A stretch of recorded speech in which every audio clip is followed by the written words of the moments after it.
Hey friends, it's Stacy with Stacy Makes.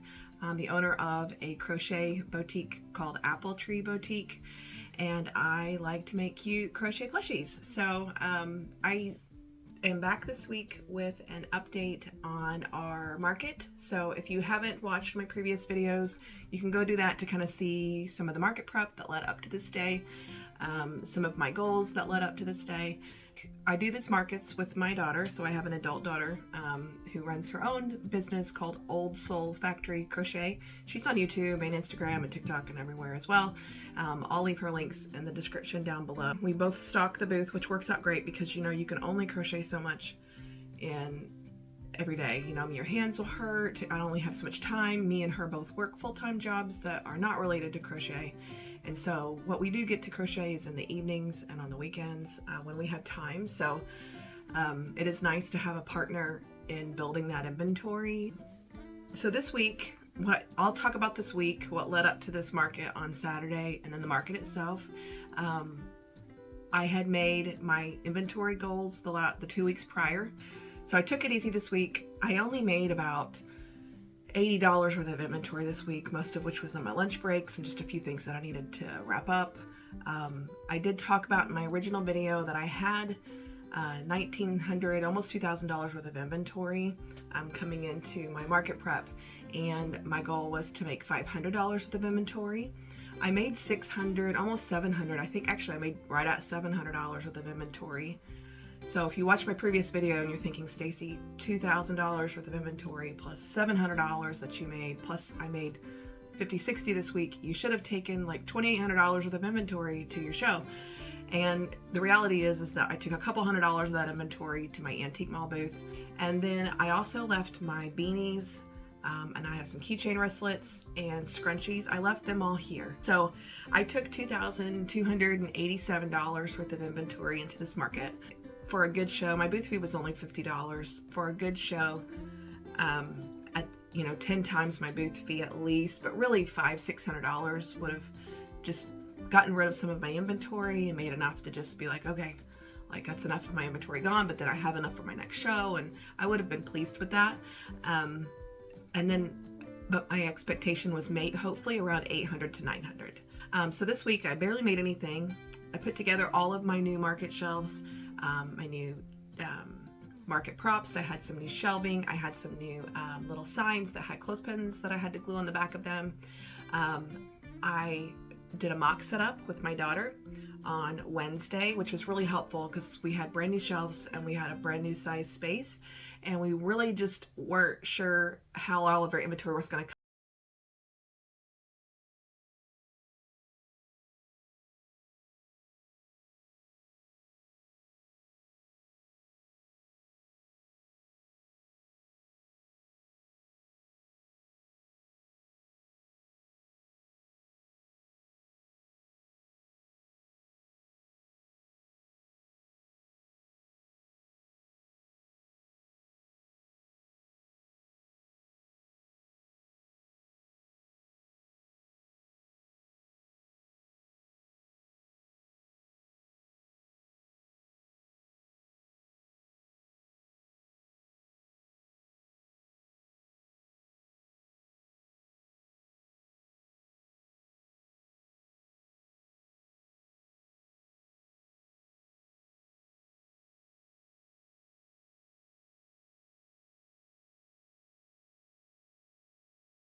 So what you saw there was our setup. Notice that some things moved around.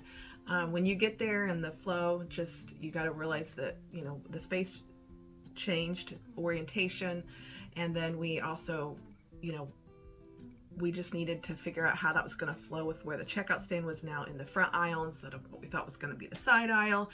So we moved some things around, and the shelf, the little shelf, instead of being, you know, sideways, we ended up going this way so that there's more room to go around it and inside the booth. And it really worked well throughout the show. We stayed over next to our neighbor. We left a space between us both, so we both went in and out of a little space on that side. We got a chance to sit behind the little 4-foot table in the checkout stand for the most part. And traffic, really, when people came down the aisle, the first thing they saw was that little short booth or shelf that had the $5, $10, $8, $10 items on it. So that was the first thing. People flowed down the aisle, could see that, and they were like, oh my gosh. And the kids on strollers, it was at their eye level.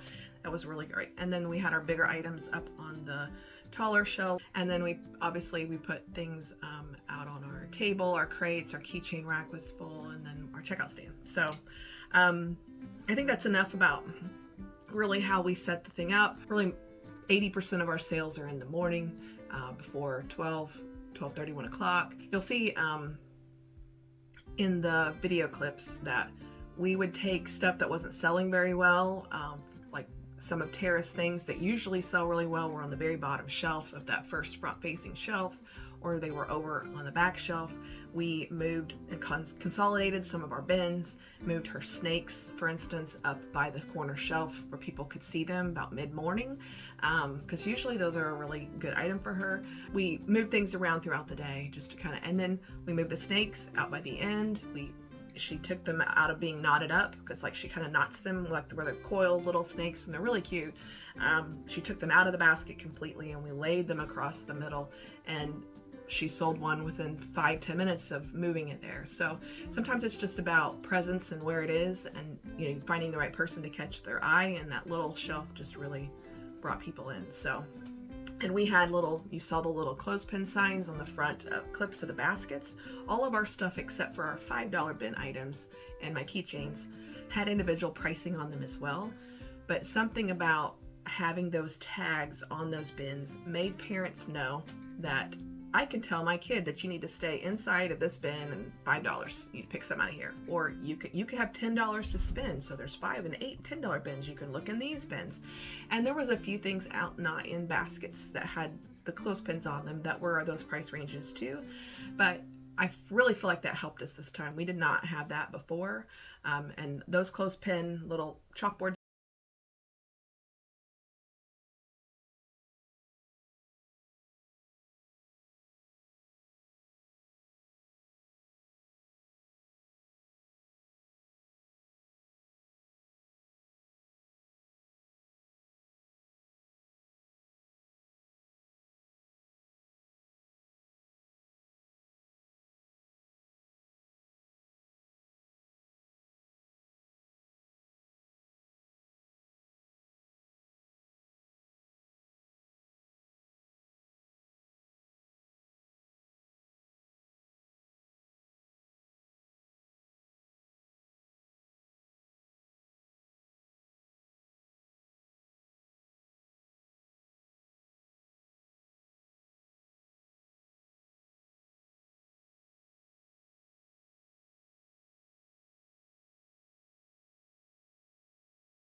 2 out of 6 of my Millie the Monkey pattern, which if you've watched my videos is not released yet. It should be released this week. The testers just got done. I just got their pictures, and between the market I haven't gotten the pattern finalized, but Millie the Monkey should be releasing this week, and it's also a little tag-along friend of my own pattern, and I sold 2 out of 6. This was my first time taking mystery plushie boxes to a market. I took 11, but I sold 2 out of the 11 at the show. Not really surprised. I think if I'd had them out on that little shelf on the corner with maybe even a sign next to them that said mystery boxes, $8, I probably would have sold more. So not surprised by the next item, which is just turtles in general. If you saw last week's video, I did spend some time making turtles. Fred the Sea Turtles pattern by CJ Design, and I made a jumbo Tiana the turtle from All From Jade. I made a 1-cent crochet sea turtle that is a free YouTube tutorial, as well as Fred the Turtle is as well, which I talked last week about how I modify Fred just a little bit. I sold every single sea turtle I took. I sold the jumbo Tiana. I sold the 2 Fred the Turtles I took that I did the modification to. I sold the Fred the Turtle I didn't modify. I sold the 1-cent crochet turtle. I sold the tortoise, the big tortoise that had the big, and I'll insert a picture if I get a chance. I don't know if I'll get a chance to put every single picture in here, but I sold the tortoise that was up on all 4 legs from All From Jade, every single one of those. So turtles are just something I didn't see anyone else doing either at the show. There was 5 or 6 other vendors. So anyway, turtles, lesson learned. I will probably be prepping more and more turtles. So Derby the Ducks. If you saw my last What I Made threads, you would have seen that I made brand new Derby the Ducks. I made a cream one, and I made one that looked like a mallard. I sold both of those. Cows, I had one large Mom Stitchetti cow that was coffees and cream, and then I had 2 baby cows from Madeline Mako, one birch colored one and one that was like cookies and cream.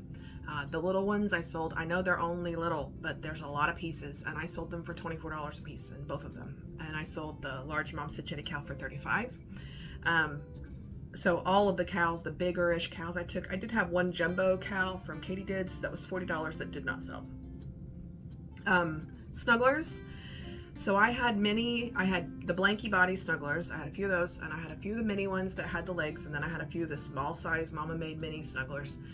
But I did sell one of each style, which didn't really give me a whole lot of insight into what the market wants and what it doesn't want, because I sold a blankie, I sold a mini, and I sold a small. And the surprising part of this was that none of the cow ones. The cow ones go here. I had a ton of people that loved on the small cow, which is the bigger one. Kind of looked like cookies and cream himself, and he didn't sell. He got lots of love. I sold the blankie was the mouse, the mini was the puppy, and the small that I sold was the chick, the really bright, well, golden yellow chick with the golden feet. So Cece the chick. So chubby dinos. I think if you saw last week's video or the one before that, I used the Dreamland yarn and made this new free Instagram pattern for these little chubby dinos, just so people know that it's a newer pattern and it's the first time I did take it to the market. And I sold 2 out of 5, which I thought was pretty good. They did get a lot of love too throughout the day, but they were over by the checkout stand. Instead of being, they're $10, I sold them for 10, and instead of being over on a $10 bin in a shelf, they were by themselves, because I had so many of them over by the checkout stand by the chicken nuggets, which I sold 5 out of 9 of my chicken nuggets, which is not rare either. So anyway, one other thing that did surprise me that did not sell that usually does sell is my jellyfish. So I usually just take 1 or 2, and I usually sell them, and then it seems like I would have someone ask later in the day, do you have any jellyfish? They love the little tentacles or tendrils, and they swirl, it's kind of like a fidget toy.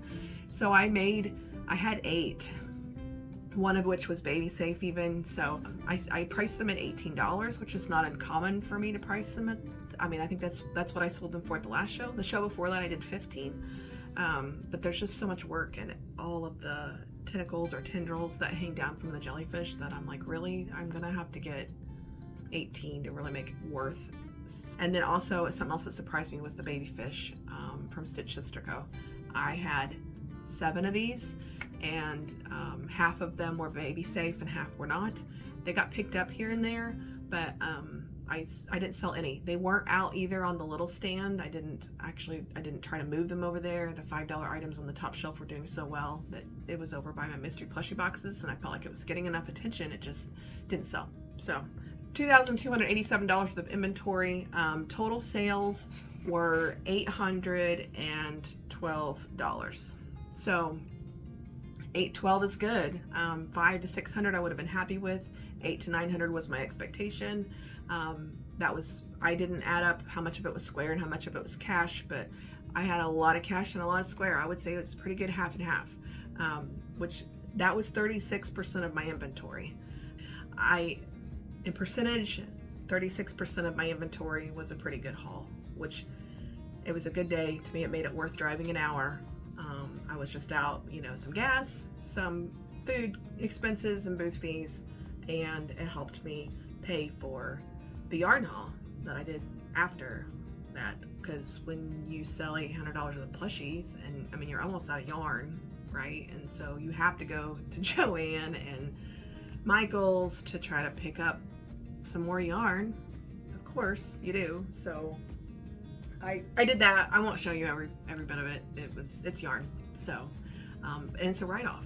So that's the good news, is that whether I use it or I don't, I get to write it off my taxes for my business. So win-win there. So I will try to link everything in below between all of my setup stuff on Amazon. I'll link my daughter's YouTube below as well. Anything else I forget that you're curious about, feel free to ask questions in the comments below. I try to get to everybody. So leave comments, questions, things that you're curious about. I will try to get to them. And if you really did enjoy this video, it really helps my channel. If you just like the video and you subscribe to the channel, it doesn't cost anything. It helps remind you when I do post another video so that you get a notification saying, hey, Stacy has a new video out. Anyway, like the video, subscribe to the channel, do all the things.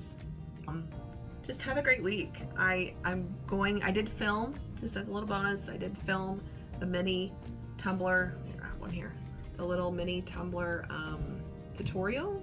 It is filmed. I need to edit. So my goal is to try to film that or edit it tomorrow. I might get to it today, but I'll try to get it out this week for you guys. And then next week also, my plan is to do a video on underrated patterns or designers, and that I'm going to try. So you'd have to watch this video pretty quickly and suggest it pretty quickly for me to be able to get around to actually finding it and trying it and getting it in my video next week. But I did post on my community post some suggestions. I've had a few, and then I did it on my Instagram as well, and so I've had some suggestions of some patterns that people would love to see a review on, or would love to see that designer get a little bit of love. So if you do have a suggestion for that as well, you can leave it in the comments, and I'll see if I can get that into next week's video as well. So I really appreciate you being here. Hopefully you found this information helpful. Like, subscribe, have a great week, happy crocheting everybody, and thank you for watching.